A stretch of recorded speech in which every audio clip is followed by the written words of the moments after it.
Welcome to the program. Throughout history, conflicts in different parts of the world have driven out groups of people from their homes into places that offered refuge. One of those places is here in Lebanon. This is Shatila camp. It was built in 1949 for Palestinian refugees. Today, this camp is home to tens of thousands of people, and not just Palestinians, but also Syrians who have recently arrived from their war-torn country.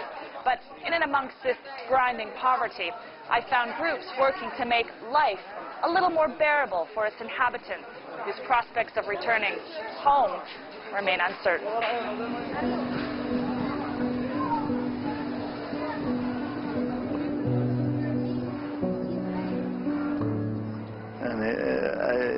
I don't know what to say about the situation in Shatila. As you see maybe in your eyes, that it's misery. Even someone who has spent a long time with refugees in this camp could not find the words to adequately describe their hardship. It's a small area established for 3,000 people. Now we have about 22,000 people in the same location, the same size, which make the life is really difficult in all aspects. Fawad Abu Khalid used to live in a camp in Syria. When the civil war there struck, he and his family sought refuge amongst their fellow Palestinians in Lebanon's Shatila camp. But what they found was a community already struggling to get by on limited resources. العائلة الجيدة هون بتاكل وجبتين، هاي العائلة الجيدة جدا بتاكل وجبتين. والعائلة العادية بتاكل وجبة، وفي عائلات أحيانا ما بتلحق الوجبة. The International Committee of the Red Cross built the camp as a temporary shelter for hundreds of thousands of Palestinians fleeing the 1948 Palestine War. Decades later, the Palestinians are still here, refugees with limited rights.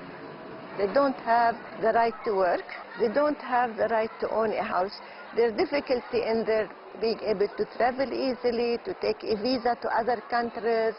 They have extremely big problems. As of 2017, some 500,000 Palestinian refugees in Lebanon are registered with the United Nations Relief and Works Agency, an estimated 10% of the country's population. Unlike citizens, Palestinian refugees cannot obtain free treatment in Lebanese hospitals and are barred from most public schools. They are not living a normal, decent life. This year in May, it will be 70 years. And it's not fair that they should be living like this. Since the Palestinians first arrived in Lebanon, they have been joined by other communities fleeing conflict and poverty. Among them, 1.5 million Syrians who escaped war, as well as Kurds, Gypsies, and even impoverished Lebanese, all fighting for survival. In Shatila camp, that means more people in an already overcrowded space. For example, this place is so dark. In the day dark. What the people they do? Iman Shihadi, a Palestinian, volunteers for a youth center in Shatila and has grown very familiar with the camp's problems. Look. Wow. Here one example for million of this show in the camp. Everything with each other. As you see, satellites. Right. The cable for satellites, the cable for internet, the cable for water, the cable for electricity, the electricity of generator. You have many cables with each other. Yeah, with and power it's so low, voltage. And it's so low for our head. Yeah, right.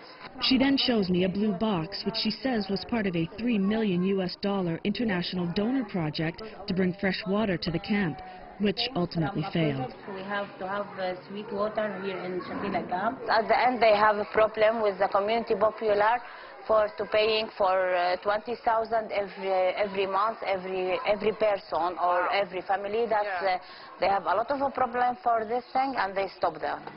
20,000 Lebanese lira is equivalent to about $13 US. So what kind of water is available here in the camp? Salty water. Salty water? Yes. So how do you make water? Do you boil the water? No. You just drink we depend on it. We depend on it. The United Nations, along with some public and private NGOs, provide the camp's residents with some basic services, but it's never enough, and the refugees are still left fending for themselves. Even security is left largely to armed Palestinian factions. Lebanese police have no power or presence here, making the camp vulnerable to criminality. They can be influenced, as you see, some terrorist gang or organization. Maybe they fool some of them go to drugs, some of them go to violence, some of them the depression, oppression, and some of them they really feel that they are living in neglecting life, so and not all of them they can manage, really. Yet amid the poverty and misery, some NGOs have stepped in to provide some relief and give refugees a chance at a better life. Mahmoud Abbas Abu Majid is the director of the Children's Youth Center, or CYC, which helps Shatila's youth through education and recreational activities. Refugee children in Lebanon have limited access to education, so the CYC offers courses to ensure they continue learning.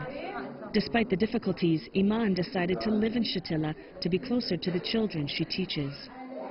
How long have you lived here in the camp? 17 years. You were born here? No, I'm born out. But when I become big and I study sociology in Lebanese University, I take my decision to live with my people. To live with your people. So you could have the opportunity to live outside of this camp. Yes. But you choose to live here. Yes, my life here. Yeah. But during this 2 years, 3 years, if I say I don't like to be out. Because the situation, the life is so bad, so difficult. Everything was a change, the electricity, the water, the life, the environment, the people. Our habits change, our traditional change, everything was changed here. Nothing like before. She says life has become even harder for residents here after more refugees arrived. If you have, for example, 5 amperes the electricity for your home, now it's become less because there is the population in the camp increasing. Right. You're having to share the little you already have. Now, after the war in Syria, many days we sit without electricity, many days we sit without water. Right. Yeah, many days we have the situations, it's not normal. And this is make a lot of a problem in our life. At times, this has caused friction amongst the residents. Just outside Shatila in the Sabra refugee camp, Sylvia Haddad and her staff at the Joint Christian Committee for Social Services, or JCC, witness the people's daily struggles. The group aims not only to help refugees acquire skills to earn a living, but also to bridge religious divides. It was in this very camp during the Lebanese Civil War back in September of 1982 that upwards of 3,000 mostly Muslim, Palestinian and Lebanese people were killed by a militia closely aligned to the Christian Lebanese right-wing party, the Phalange, which makes the work that the JCC does in this camp today all that more meaningful. For more than 6 decades, the JCC has provided practical education and vocational training to refugees and other impoverished communities. Although refugees in Lebanon do not have the right to work, they can open their own businesses. Now, some of our graduates from the electronics, for example, they have been able to open their own shops around the camps. And then they employ others who are graduating. We heard the saying, the barbering, they are able to open their own shops in the camps, around the camps, and also to take some of our graduates. Born and raised in Shatila, 16-year-old Marianne dreams of owning her own salon one day. إنه كفلسطينية أنا بتعرفوا إنه يعني بالمخيم ما في مجال إنه نشتغل والفلسطينية إنه مش وين ما كان بيقدروا يشتغلوا. حابة اشتغل أول شيء وبس إنه أتقوى كتير يعني بشغلي حابة افتح صالون لإلي لوحدي ومنه بصير لإلي إنه في زباين وبجيب حدا بيساعدني. That's exactly what Mervet Youssef did more than a decade ago. After training with JCC, she opened this beauty salon at the Sabra refugee camp. أول شيء تعلمت بالكنائس، يعني أنا كان عندي الرغبة الحب للمهنة، فتت على المعهد وتعلمت بالكنائس، بعدين يعني شوي شوي فتحت المحل، أول شيء فتحت ببيتي، وبعدين كان المحل شوي صغير، يعني شوي شوي بيصير واحد.